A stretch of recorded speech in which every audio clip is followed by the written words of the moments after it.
Hey friends, we are going to talk about how political parties and counties agree to run primaries in Texas. You may have wondered, who gets to decide how primaries are run in your county? And the short answer is both the political party and the county have to agree on key parts. For primary election day, Texas state law says that the county chair for each political party holding a primary gets to designate the location of each polling place in the county. That's different from the general election, where the county elections officer and the commissioner's court decide locations. So for the primaries, the parties have real input into where people vote on election day. If precincts are consolidated, meaning that two or more are combined, then the county executive committee for each party pitches in to pick the location for those consolidated polling locations. The party chair or the executive committee gets a say, not just the county election office. Many counties try to hold a joint primary where both major parties run their primaries together at the same locations and use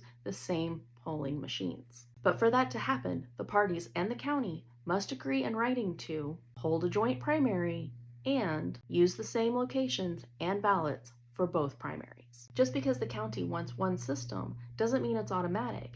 Both parties have to agree. This agreement piece shows up again. If a county wants countywide polling places where anyone in the county can vote at any site, in a primary that only happens if all political parties involved agree to the same countywide locations. If even one party says no, then the county has to go back to assigned polling places instead. So here's what this means in real life. Political parties and county officials both have a voice in how primaries are run. Parties decide things like polling site locations on election day, whether it's a joint or separate primary, and whether countywide voting happens for that primary.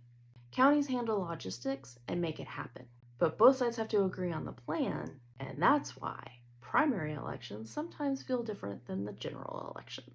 Voting in Texas can seem very confusing, but understanding the who, what, where, and how behind an election can help clear up some of that confusion. Follow for more Texas Civics Explained.